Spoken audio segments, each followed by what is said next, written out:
So hey, it's Bill Gross, the LA Probate expert. I'm always looking to introduce my followers to, I think, industry leaders in terms of vendors and teams and companies. They're helping us be successful. And I have not personally marketed to this niche, but I had somebody on my team who was in Georgia, where she met companies that do caregiving for families. And one of her friends was a sales rep, and she had a great business going without even trying or knowing there was such a niche. And I came across Mom's House as a program that really trains agents on how to do that. And I had a chance to talk to Phillip Vincent today. Phillip, how you doing? Doing great. Well, thank you for having me on. Well, thank you. And I appreciate what you do. I saw, not only have I seen some of your market material, I actually was on your, I think, a 1 or 2 day, I think it was a 2-day seminar. We kind of lay out the program, the details, and invite people who want to participate to go even further.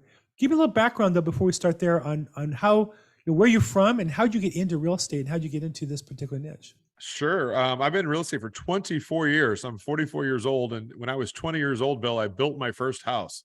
So I started off in new construction and development. And over these 24 years, I've graduated all the way into becoming a wholesaler. And so most people do this business the opposite way of that. It took me that many years to figure out what not only was I good at, but what I liked. I really like being belly to belly with the seller. I'm an acquisitions guy. I love coming in, solving their problems. I also like really short timelines. What I mean by that is a few months versus a few years, like it was in the new construction side and dealing with municipalities. And so back in 2008, 9, and 10, we all suffered the same way. I lived through all those times, and I remember back in 8, 9, and 10 when people would beg me to buy their house, and what I noticed about the houses that were sitting on the market back then was the ones that were dated. And the ones that sold back in 2008, 9, and 10 were the ones that were rehabbed very nicely because they could just move in.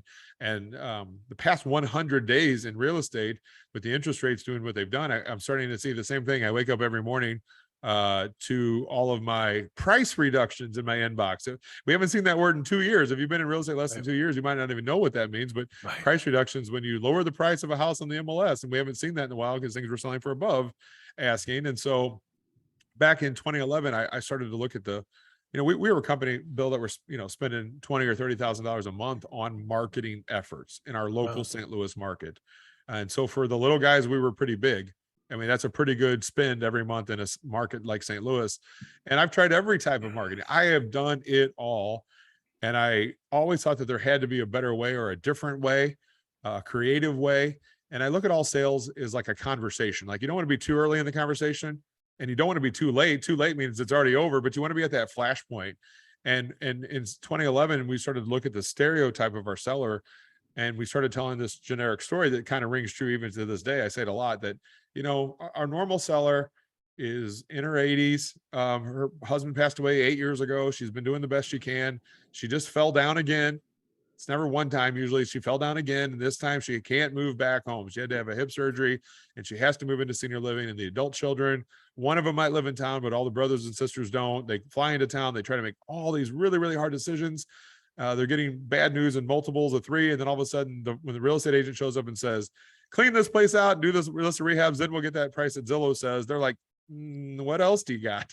What else is there? And so Mom's House was born out of going directly to the market of these people needing to sell. I work directly in the senior living business.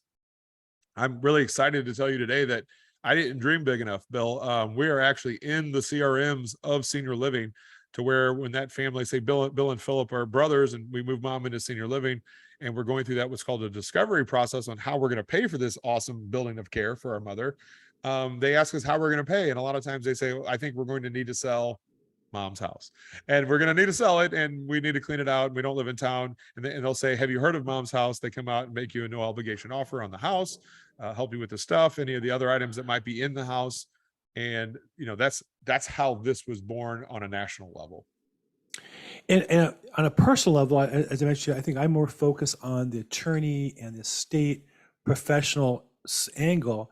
And yet I know there's a tremendous need. Maybe I stay away from it.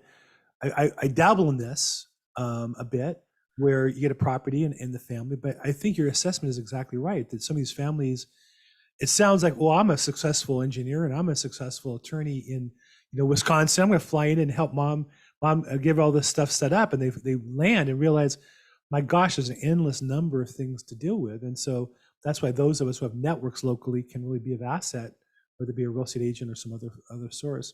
Definitely. So So talk a little bit about how do you help, because there's a business behind this, right? I mean, it's great that you're helping families, but part of what drives that is the ability for people who create value to get paid. How do you create the opportunity for somebody to do business area, both to do good and then get paid well as well? That's a great question.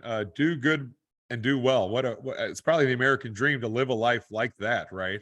Mhm. Um, when we train people about this, most real estate investors, that I word, I think a lot of people listening today are agents or investors, right? That I word gets thrown around a lot.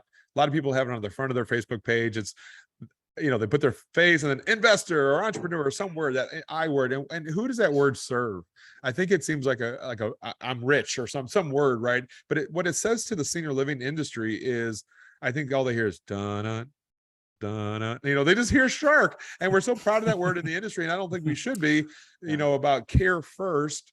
I think I'm getting back. What was the question again, Bill? I think I'm getting off topic on Well, that. how do you help people Oh, to both yeah. do good and then do well in their business as a result? It's having a different heart, not a mindset, but a heart set. You have to have a different heart, be more empathetic.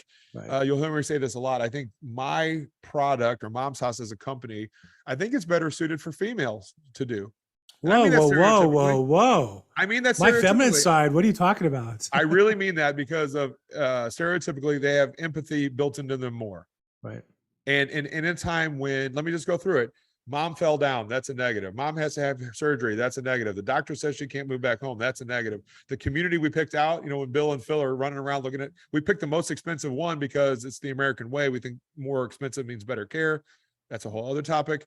That's bad news. They meet with the real estate agent and says, clean this place out, do all those lists of rehab. They're like, yeah.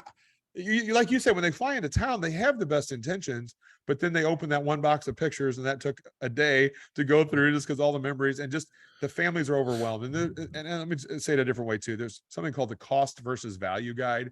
It's a website that's been around for over 20 years. You can log into your local town and see what the average cost is to do repair or rehab items. And what's very interesting about it is the cost to do a new deck versus the value you get back. You lose about 40% of your money every time you do it. And Right. does it get better with scale?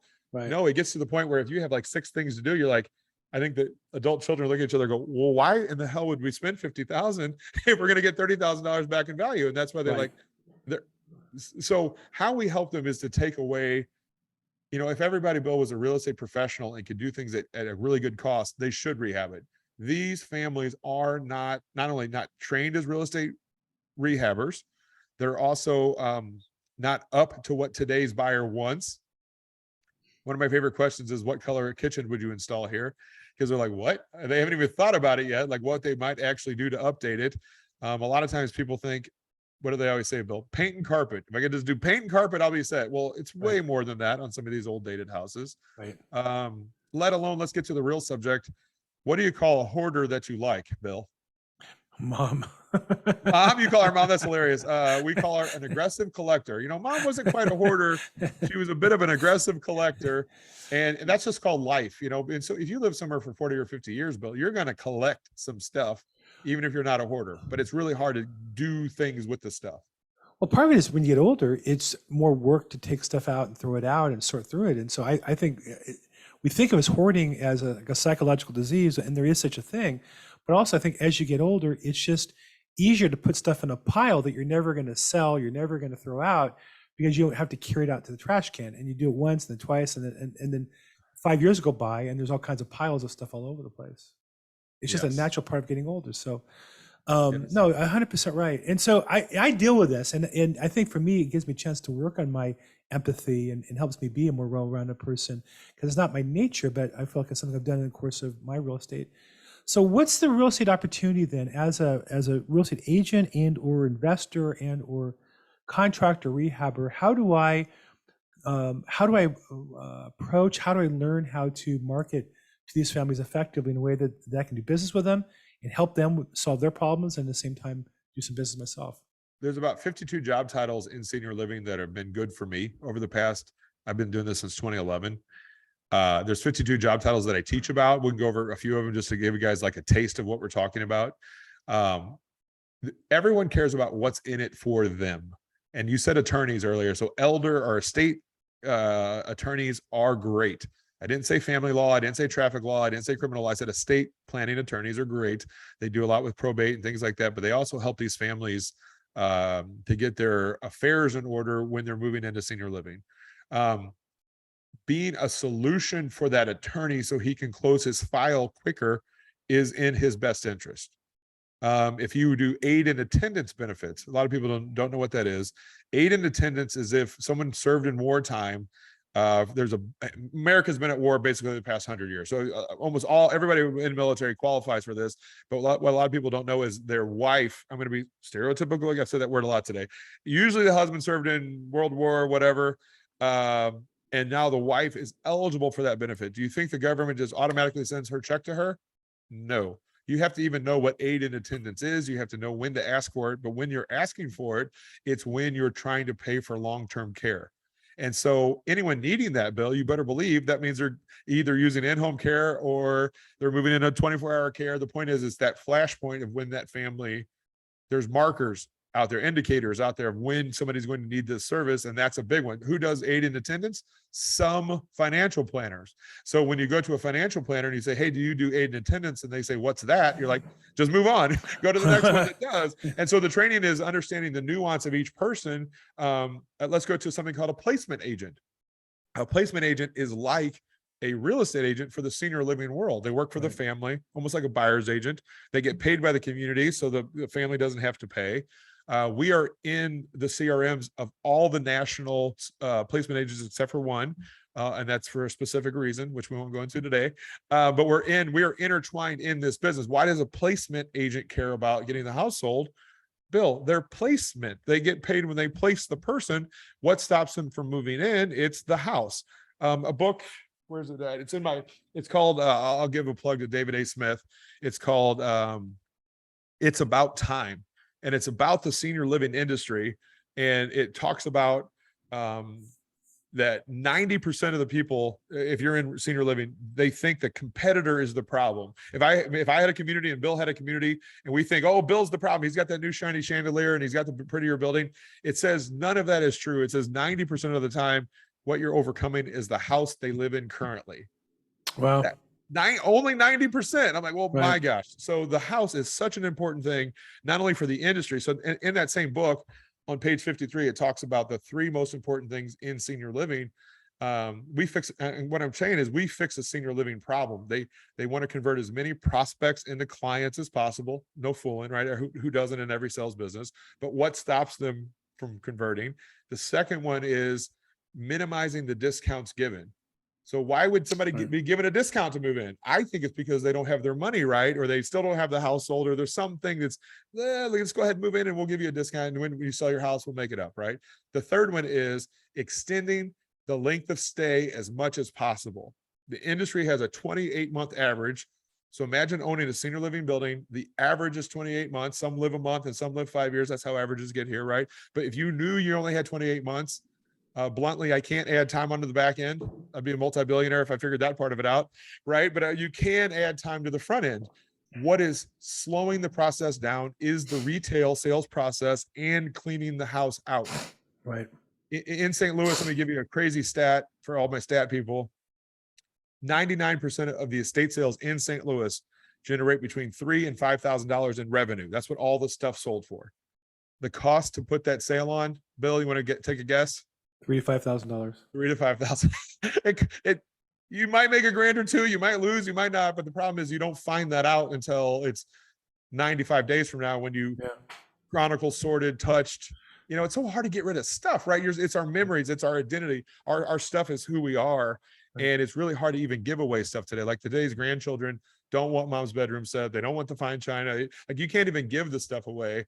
And so getting through all the stuff, you have to do that first before you can even do a light rehab, right? You can't rehab the house until the stuff's out of it. And so all of that delays this whole process by a good 6 months. Yeah. Even in a good market, let's just say it took 1 day to sell it. Let's just say it only takes 30 days to sell it. You're still 6 or 7 months away from touching your money. And it's imperative to get mom moved into care as quickly as possible. That is the number one goal. This speeds that process up. Instead of 6 months, it might be 1 month. And when you do that, the industry's better. Daughter Judy's life is better. The real estate investor, of course, there's like 8 or 9 reasons why these are the best I'm going to say the word leads, and in my training, you'll hear me say families. We don't use the word leads in senior living just because it's not as loving, but on this podcast, we'll say the word Right. leads. These are Right. families. There's they're motivated. They own the house outright. It's dated. There's less competition. It's a warm transfer of trust from, you know, those 52 job titles. When you position yourself the right way, they use me, Bill, as a tool. Phillip is their tool that fixes this one problem. There's a list of many, Right. but Right. I'm one of the things that gets rid of the house and the stuff and makes it as easy on the families as possible. And that can end up being listings. That can end up being as is cash purchases. That could be owner finance. That could be a million different ways. The key is in life is getting there at the right time. I look at families or leads as avocados. The direct mail game, it only works if you leave it on and never turn it off, right? I'd spray and pray, Right. hoping that one day that they need it. With this, they've kind of raised their hand and said, hey guys, now is the time I need to sell. Well, I also think if you're talking to professionals in the care business, they have a problem every day, right? I mean, they're out making sales calls every day, and they come across families who, like you say, can't move but for the house. And so I think that's the advantage of working with referrals is you're not looking for people to give you business. You're looking for people with a problem that you solve and help them and take that off their desk and say, I'll get this property ready to go in a week. It's not a problem. And we'll get a better result. Because in my experience, the family members, they just want to get the best result. They don't really know how. They assume it's spend a lot of time and fix the house up a lot. And like you say, when you lay out to them, you're probably going to lose money in your rehab work. You're going to lose money on time on any carrying costs if you have a mortgage or property taxes or insurance. Seeing they're vacant is just a liability. You have to pay for insurance, but you also hope in LA, you hope a squatter doesn't get in the property. Let me just handle this for you and as efficiently as we can. And now we're solving. And I find oftentimes the family's like, wow, you can do all that? Great. Like, I didn't really want to do it. I thought I was supposed to, but if you're saying I'm not going to make money at this, and of course, everybody made money flipping properties in the last 2 years because everything went up so fast, even if you didn't create value. But now, you know, that lack of value is being shown. So tell me a little bit about then your program. You know, like I said, I know a little bit about it. I didn't sign up to come to St. Louis for training just because I have some personal issues I mentioned to you, but I did your online, I forget what you call it. It was like a 2-day webinar where you went through kind of a really deep, I think, overview or broad overview of the program. What are the programs you offer to realtors and or investors who want to get into this niche and get deeper at it and help them develop some skills and some tools? Yeah, we just have one program. It's you come out to St. Louis and you train live for 3 days. You get a certification. It's called Senior Transition Specialist. And we go into those job titles in a very, very deep way. It's a 3-day course on the senior living industry, how to build relationships on your own, how you're going to go out and do that. It is not a real estate 101 class. Like, I don't teach you how to write contracts or, you know, what is wholesaling or any of that stuff. I can train on those things, but in that 3-day, this is hyper specific to a new industry that if you do it right, Bill, everyone listening, you can have a endless lead flow, and not only the leads, but of the best leads I've ever found in real estate. I will take the Pepsi challenge with anyone. Yeah. This is the best lead source I've ever found in 24 years, and it will come directly to you. And I think when you have a business that comes to you, that's not based on the economy, it's not based on who the president is, it's not based on my last ad drop or my last direct mail campaign, all those things, that makes a pretty powerful life. I'm a big work smarter, not harder guy. And I think when you build these relationships, I always say, Bill, I don't know the lifetime value of these relationships in senior living yet, because I'm still doing deals with those people I met back in 2011. And so that makes this, and the great thing is that what I do is not trendy or sexy. It's not going to go away like text message blasting had a big couple-year run, then people started getting sued. This is seniors and it's boomers, and we have a 15 to 20-year run in front of us right now. Even though I've been doing it 11 years, who cares? I've got a 15-year run in front of me. This is when it's getting ready to take off in even crazier, bigger numbers. Yeah, I mean, that's why I got into probate. I think, next 10, 15 years, even if housing sales drop 30, 40%, people are still going to die. People inherit a house that they don't want. They're going to want to sell the property, and I just need to get in the middle of that. And there's different entry points to be there. And I think working with the caregivers and the professionals in this industry, and I think even your training is great for an agent like me. I learned a lot, because I do need to always work on my empathy, always work on my tools I bring to the table. And so I think that program is fantastic. So if someone wanted to know more about your property, I know about your program, I know you have a website, momshouse.com. Is that the best entry point for somebody looking to Yeah, get and going? go ahead and put the it'd be momshouse.com/3day, the number 3DAY. I mean, you Okay. definitely check out the website. Please check out the website, see if this might be for you. Take a look at it, and then it kind of talks about the dates. We have people come out and learn from us. We have live interactions with COOs of giant companies, attorneys. We do a lot of interactive training on how to build an actionable plan for you to build this in your market. Like I said, I did, it was I forget what you called it at the time. It was like a 2-day webinar. It was We call it a fantastic. challenge, probably like a challenge, most Yeah, likely. 2-day challenge. And it Yeah. was fantastic. It was online. I learned a lot. Thank you. And, Appreciate that. and like I said, part of what prompted me to call you was like, unfortunately for some personal reasons, I'm not in a position to travel. But I thought I need to get involved with them. I need to make sure I learn this material, watch your website, watch your YouTube channel, learn about this material, because this is really important for those of us in the probate space. And I think also when people say, where do I get started? We'll find the right spot, the right entry point for you. This Yeah. could be the right entry point for somebody looking to relaunch their business or build their business. So I really appreciate it. And Bill, listen to this. The numbers are staggering. 7 out of 10 Americans over the age of 65 are going to live in some sort of assisted care before they pass away. Right. And so that term pre-probate, by the way, I love probate leads. These pre-probates is actually a much bigger set. And people always say, Phil, what a great little niche you have. And I'm like, I don't think you understand the numbers. Like, I'm talking about out of the 74 million Americans by the year 2030 that'll be over the age of 65, 70% of them are going to move into some sort of a senior living. And I think we always hear about this transfer of wealth and how it's going to go down to the next generation. I don't think that's true, because our seniors are living longer. The care is getting more expensive. I think that asset was going to have to be sold. In fact, only about 5% of Americans can just write the check every month for their care. The other 95% need to sell assets. What do you think their biggest asset is? It's obvious. Boomers and their parents own over $10 trillion in real estate outright. And that's what's going to be sold to pay for their care. Wow. Yeah, it's staggering. It's big. I think the way I look at it, a little different than most, is people think of probate, or in this case, working with families at this transition level, as being a niche. And I don't see that. I see this as just really real estate.